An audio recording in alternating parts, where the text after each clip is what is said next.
സാമ്പത്തിക തട്ടിപ്പ് കേസിൽ പിടിയിലായ മലപ്പുറം ജില്ലാ പഞ്ചായത്ത് അംഗം ടി പി ഹാരിസിനെ തള്ളി ജില്ലാ പഞ്ചായത്ത് ഭരണസമിതി. ഹാരിസ് ചെയ്ത പ്രവൃത്തിയെ ഒരു നിലയ്ക്കും അംഗീകരിക്കുന്നില്ലെന്നും ഏത് അന്വേഷണവുമായും സഹകരിക്കുമെന്നും ജില്ലാ പഞ്ചായത്ത് ഭരണസമിതി ഭാരവാഹികൾ വാർത്താ സമ്മേളനത്തിൽ അറിയിച്ചു. ഹാരിസ് ചെയ്ത പ്രവൃത്തിയെ ഒരിക്കലും ജില്ലാ പഞ്ചായത്തിന്റെ ഭരണസമിതി അംഗീകരിക്കുകയോ അനുകൂലിക്കുകയോ ചെയ്യുന്നില്ല. പരാതിക്കാർ രേഖാമൂലം അല്ലാതെ നൽകിയ മൊഴിയുടെ അടിസ്ഥാനത്തിൽ തന്നെ ഈ വിഷയം പാർട്ടി നേതൃത്വത്തെ അറിയിക്കുകയും ആയതിന്റെ അടിസ്ഥാനത്തിൽ പ്രഥമദൃഷ്ട്യാ ഹാരിസ് അച്ചടക്ക ലംഘനം നടത്തി എന്നതിന്റെ വെളിച്ചത്തിൽ പാർട്ടിയിൽ നിന്നും സസ്പെൻഡ് ചെയ്തിട്ടുള്ളതുമാണ്. പരാതിക്കാർ എസ് പിക്ക് കൊടുത്ത പരാതിയുടെ അടിസ്ഥാനത്തിൽ നിലവിൽ അന്വേഷണം നടന്നു വരികയാണ്. ജില്ലാ പഞ്ചായത്തിൽ നേരിട്ട് യാതൊരുവിധ പരാതികളും ഈ നിമിഷം വരെ നമുക്ക് ലഭ്യമായിട്ടില്ല. എങ്കിലും ഇപ്പോൾ പോലീസ് അന്വേഷണം നടക്കുന്നുണ്ട്. അന്വേഷണത്തിൽ സർവാത്മക ഞങ്ങൾ ജില്ലാ പഞ്ചായത്തിന്റെ ഭരണസമിതി അതിനെ സ്വാഗതം ചെയ്യുന്നു. ഹാരിസ് അപ്രകാരം കുറ്റം ചെയ്തിട്ടുണ്ടെങ്കിൽ ആയതിന് നിയമം അനുശാസിക്കുന്ന നടപടികൾക്ക് വിധേയരാകുന്ന വിധത്തിലുള്ള എല്ലാ സഹായങ്ങളും ഭരണസമിതിയുടെ ഭാഗത്തു നിന്ന് അന്വേഷണത്തിന് ഉണ്ടാകുമെന്നും ഈ സമയത്ത് അറിയിക്കുന്നു. ഹാരിസ് നടത്തിയെന്ന് പറയപ്പെടുന്ന തട്ടിപ്പിനെ സംബന്ധിച്ച് ജില്ലാ പഞ്ചായത്തിന് മുന്നിൽ രേഖാമൂലം ഒരു പരാതിയും ലഭിച്ചിട്ടില്ല.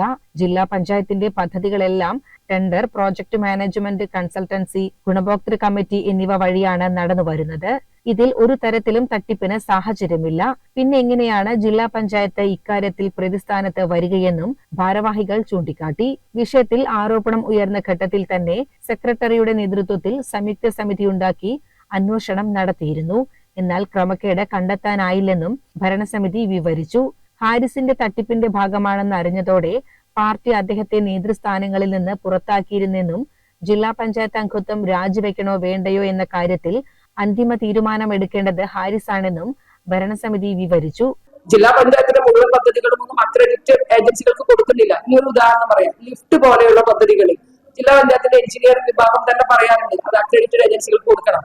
ഫയർ ആൻഡ് സേഫ്റ്റി പോലെയുള്ള അങ്ങനെയുള്ള പദ്ധതികളിൽ കൂടെ ചില കുറഞ്ഞ പദ്ധതികൾ കൂടി നമ്മൾ എസ്റ്റിമേറ്റ് കിട്ടാൻ വൈകുമ്പോൾ മാത്രം കൊടുക്കുന്ന പദ്ധതികളാണ്. പിന്നെ തികച്ചും ഈ പറയുന്നത് ജില്ല പുറത്തുള്ള ഒരാൾക്ക് ഒരിക്കലും ഇതിനകത്ത് ഡെപ്പോസിറ്റ് ചെയ്യാൻ സാധിക്കില്ല.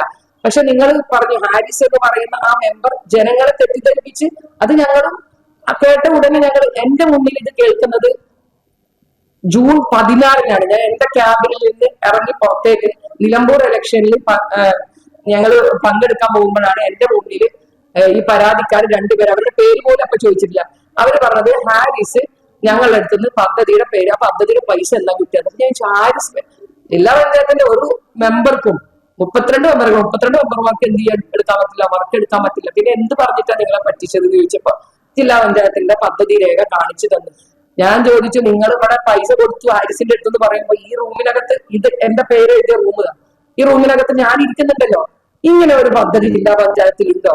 ഈ ഒരു പദ്ധതിയിൽ ഹാരിസ് പറയുന്നത് പോലെ നിക്ഷേപിച്ച ലാഭം കിട്ടുമോ എന്ന് ചോദിക്കേണ്ട ഉത്തരവാദിത്തപ്പെട്ട ആളുകളായിരുന്നില്ല നിങ്ങൾ, എന്തുകൊണ്ട് ചോദിച്ചില്ല എന്ന് പറഞ്ഞപ്പോ അവര് പറഞ്ഞത് ഞങ്ങൾക്ക് നല്ല ലാഭം തന്നിരുന്നു, പിന്നെന്തിനാ ഞങ്ങൾ ചോദിക്കുന്നത്. വാർത്താ സമ്മേളനത്തിൽ ജില്ലാ പഞ്ചായത്ത് അധ്യക്ഷ എം കെ റഫീഖ, ഉപാധ്യക്ഷൻ ഇസ്മായിൽ മൂത്തേടം, സ്ഥിരം സമിതി അധ്യക്ഷ സെറീന ഹസീബ്, അംഗങ്ങളായ P V Manaf, P K C Abdurahman എന്നിവർ പങ്കെടുത്തു. CCN മലപ്പുറം.